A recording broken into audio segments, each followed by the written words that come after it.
Welcome back to part 2 of the new and improved, wider rear axle, swing arm, engine mount. A lot going on back here. In the last video I turned these up, welded them on, turned these, put bearings and sleeves, made keyways in the flanges, joined the structures, these two sides together. Now I'm sizing up the engine mount plate. There's not a whole lot of room in there. There's about, I don't know, 32 millimeters or just over 1.25 inches between the axle and where the engine mount bolt hole is. So it's tight quarters. And I also found this timing chain strip off a car. I believe it's off a 6-cylinder overhead cam. And it fits in there beautifully. And it inverts the chain nicely. It's not too harsh. So fingers crossed I can use that, make it fit properly. But for now, I'll build the engine mount plate and the tabs that'll come up here to this other engine mount. Let's get cracking.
There's the caliper tacked into place.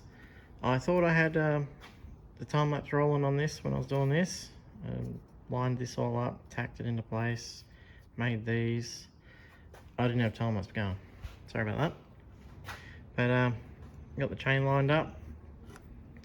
I still have to do a little notch in here for the flange. See how it hits? Pretty easy. Do that while the engine's off. I'll take the engine off after I put the body back on here on the table. So I've got to clear all this mess off, chuck the body on, and size up the this part of the swing arm that's going to attach here, possibly come up Oh, I've still got to play around with some stuff. I got to make sure that this engine's not going to hit the back of the seat. So I might have to tilt it up slightly. We'll soon find out. There it is, it's in the center of the wheel opening. Let me climb up on here. Falling. There we go. Yeah, I got heaps of room around the engine. I was hoping to have the engine further back, but this is how it ended up. And you got a back full of motor. So that's got to be in. So the back seat back is going to come up. Probably have that much cushion, and the seat back will be tucked, the wooden part will be tucked under here and then slope forward a little bit. So I need the engine bolts to be, you know, level with this, but further down. Well, not further down from where they are, but anyway, I got to lift this up to where it will clear the seat back, and then take some measurements, or just leave it jacked up, and then bring the chassis over and size up, putting the swing arm connecty bit with the bearings in it, the pivot. Right, so if you watched my rear suspension video, you'll know that I've been faced with this issue before. This axle is sitting way too low. It should be up here, and the engine is really close to the seat back, as well as being on a big angle. So I'm going to get the engine off there, cut the tacks on the engine mounts, take that off, get the swing arm where I want it, or where I need it, which is much higher, so I get a lower ride height. This is the ride height I want, 100 mil, 4 inches. That's what I want. That's not too much to ask, I don't think.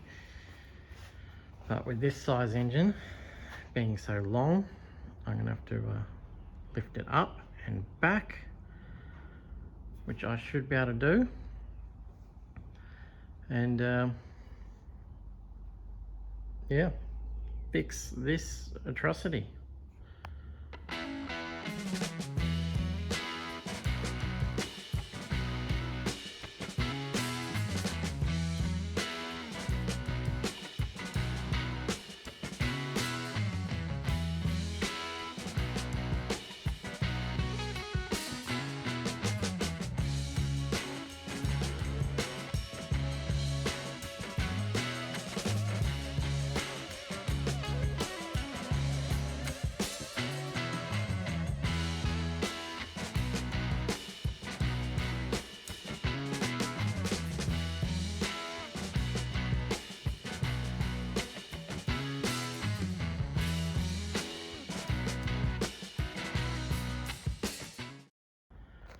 Check it out, got the swing arm attached. It's just tacked on for now.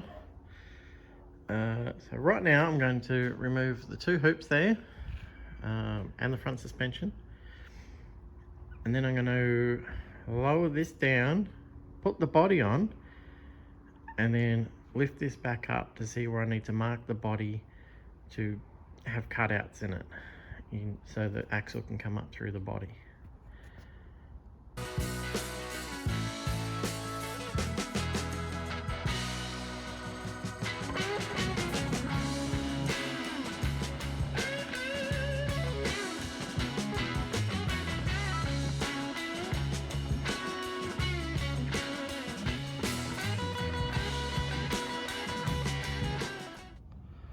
Well, that thing put up a fight, but I won.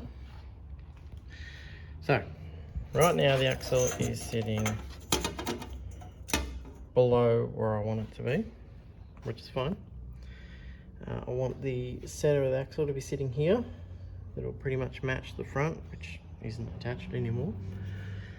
And I want it to sit there even without me in it.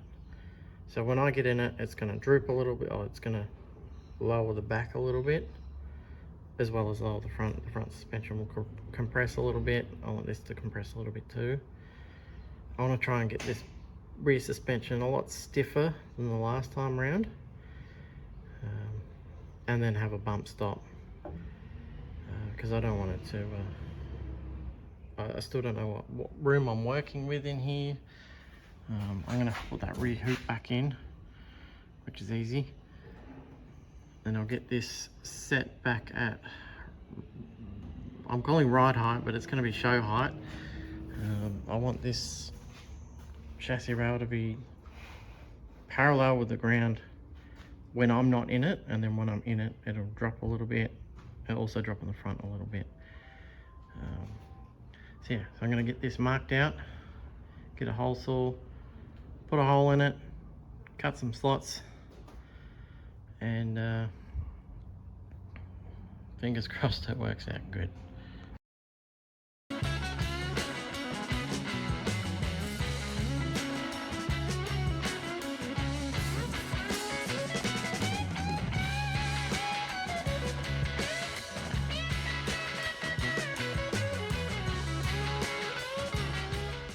There it is. So it started out over here like that. It was about that wide, straight up and down.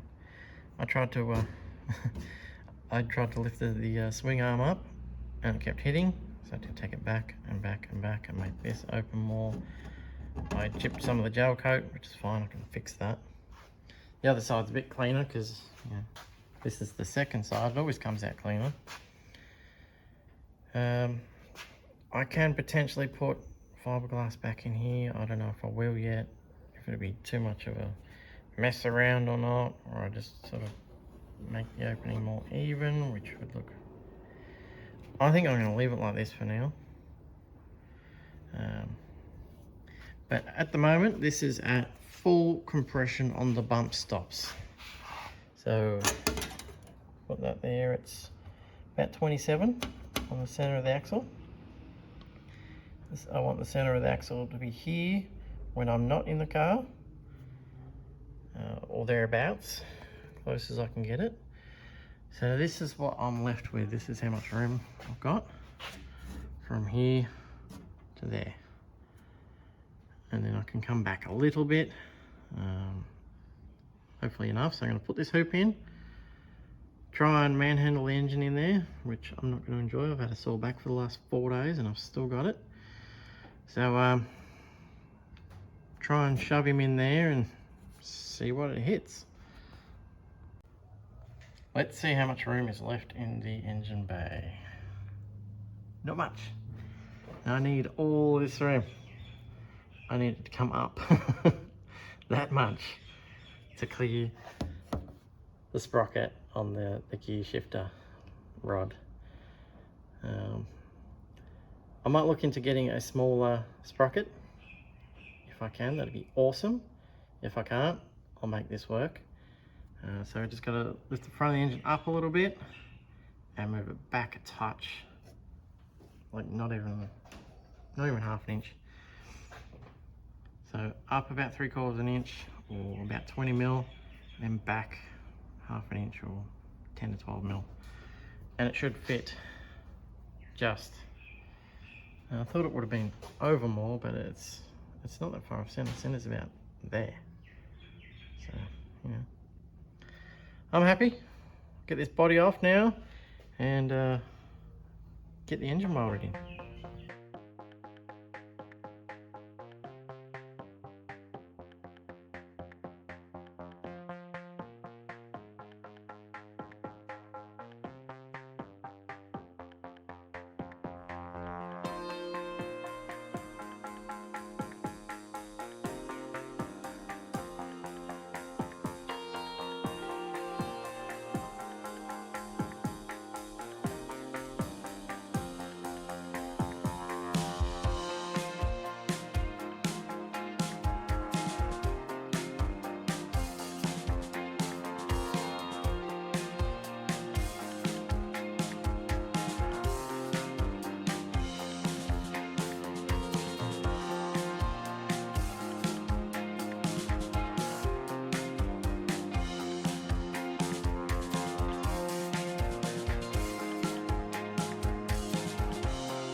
there it is. The engine mount is finished.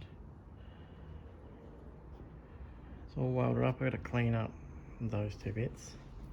That's where the support, the temporary support was. It's all quite beefy. There's gussets under there. Can't see them. They're there. 2 gussets under there. These mount to the jug or the cylinder.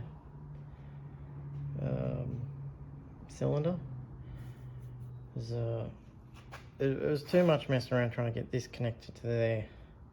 So there's two bolts here. Just used them. And then got it all welded. All looking nice. There's a few gaps I had to weld. But I'm a very good gap welder. Yeah. Now, I'll put the engine on. CV magic. Went together pretty well. I got a few little adjustments I need to make regarding the chain. I just got to put a washer or two under here, because that's the only way I can tension the chain really. Or I could put another guide here. I don't want to do that. This is the tension side. So when you're going forward, this side is under tension. This side is not. When you're going backwards, this side is under tension. So I just want this to be a straight shot, nothing in here. I don't mind a little bit of chain movement, but it is very close to that when the chain goes up through there. So I've got 2 options: either lift this up a tiny bit or get a half link. And I don't want to do that, so I'm just going to lift the engine up. Simple. And time for a bit more TV magic. Just like that, the chain's on. Look at that, nice and tensioned. Rear suspension's on. It's all bolted together. Spins nicely. So I said previously that I could have used a half link. Turns out it's a lot harder to find a half link than I thought in Australia. So I had to space the engine up quite a bit, probably about that much. So I had to extend these, had to extend that. But, you know, it's all part of it. Especially when, you know, I've never done anything like this before. So next time if I do a 125cc cart like this, mini hot rod, I'm going to put the chain on, then build the engine mounts. Or next time it won't have wheels this big. It'll have wheels like that. Lawnmower wheels. Much smaller to be able to get this thing the same ride height. I'll have a lot more room back here to put this wherever I would like, wherever's easiest, and go from there. But now I'm going to make these have wheels on them. There's a bit of work in that, so that'll be in the next episode. Thanks for watching.